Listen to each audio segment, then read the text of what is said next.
What's going on, everybody? It's your boy, the uncrowned Otaku. The streets have been talking, and they say y'all love a man who's consistent. So I'm back at you with some more anime reviews for you. I watched Tougen Anki yesterday. Tougen Anki, yeah, I got it right. I nailed it. Anyways, this one has potential, not as much potential as Gachi Akuta, in my opinion, but it strikes me as a very similar Demon Slayer type show, but maybe less layers, which is kind of crazy because Demon Slayer don't got a lot of layers to begin with. It's pretty much just a feud between Oni and a clan that's dedicated to slay all Oni. But here's the thing: I'm gonna keep it I'm gonna keep it a full stack with y'all. I watched this very late last night, and I found it hard to stay awake. I don't think that's the anime's fault. I think I was just tired. Like I was rewinding it because I would fall asleep, but I would always rewind to the last part I remember. So I did watch the episode in its entirety, but I feel like it isn't sticking with me yet. I got most of the plot points, and spoilers coming up ahead if you haven't seen episode one. There's only one episode out, so yeah, go get on this quick. Pretty much this kid, what's his name? I got Crunchyroll literally right here. I'm looking at it. Shiki learns he's an Oni when attacked by Momotaro. That's literally the episode description, and that's genuinely everything that happened with the episode. Like, bro was beefing with his adopted father, his foster father, dude that took him in. First of all, this dude, he what pissed me off is in the episode, he looks like he was raised by a dad who was struggling just to keep his liquor business going. Like his dad was trying his best, giving him a house over his head, trying to bond with him in moments. It looked like they had friendly banter, and then once the dad leaves, the dude goes, "I wish somebody else adopted me." I don't like that attitude, bro. Like, be thankful for what you have. You have a dad that's present, that's trying his best, that is providing food and shelter for you. Be thankful for what you have, bro. That's why later in the episode, when the pops is getting his ass whooped, he getting beat down by one of the people from the other crew. What was it called? A Momotaro. He's getting beat down by that dude Momotaro. He summoned two little twin blades made up of these black particles that are meant to slay Oni, and he whooping them. He bow, cut right here, finna go through the spine with it. But Shiki unlocks his Oni potential. And the thing with Onis are I guess like demonization is the equivalent of it. He turned into an Oni. That's when you're just fueled by all rage and you just slay humans. And that's why whatever the clan Momotaro works for, I can't remember the name of it right now. They're dedicated to slaying all Oni to make sure nobody transforms into that and that we save innocent lives. So it's like Demon Slayer, but we're role reversing. If this was, I'm gonna akin it to Demon Slayer. We're following the Upper Moons right now. We're on Team Upper Moon while they're fighting against all the Demon Slayers who are led by, y'all remember the dude? I can't remember his name. Homie who had the estate who blew it up trying to get the moves on.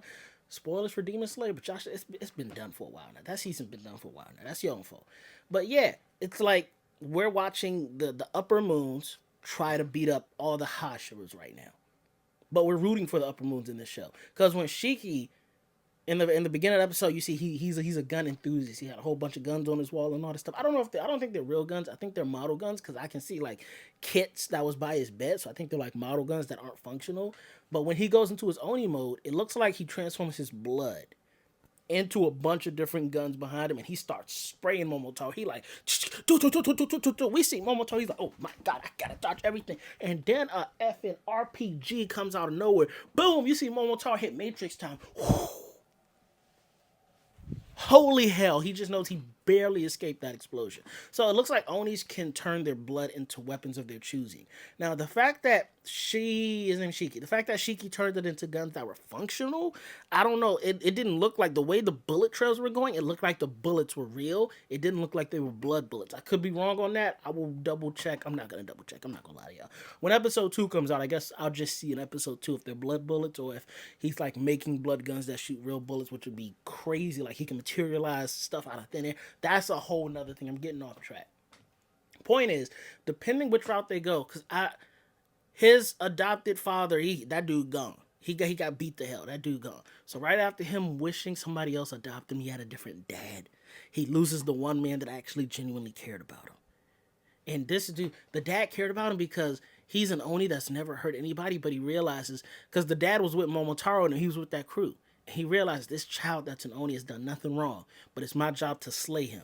I can't do it. And he raised him instead. He raised him as his own. I don't think that's his. I'm pretty sure that's not his biological son. I don't know whose son Shiki actually is, but it ain't old dude. So he raised him as his own and realized like, hey, we can't just be slaying Oni relentlessly. If you give me a reason, we can do it. But there are innocents, just like with humans. Some are terrible, some are innocent. We can't judge them all by the few. You feel me? But this show has potential. Episode 2 is gonna let me know what's going on, because at the end, Shiki's approached by a dude who sneaks behind him and tells him like he failed some kind of test because I guess he didn't notice him. It is what it is. I guess the Onis are about to recruit Shiki for their war against Momotaro's lineage or whatever that those people are called. But yeah, it could be. I'm saying it has potential because it's more than likely going to turn out to be a traditional standard shonen that really starts off strong but doesn't have a lot of redeeming qualities that sticks with you.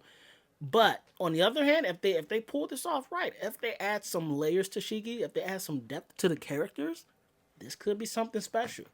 Again, it's only one episode out. I'm just really same thing I did with Gachi Akuta. I feel more strongly about Gachi Akuta being excellent than I do about this one. But things that I'm interested in, I just want to put on y'all radar as well. Plus, again, I heard y'all love consistency, so I'm back with the anime content. What's happening with you, baby? Uncrowned Otaku. Make sure y'all follow me everywhere.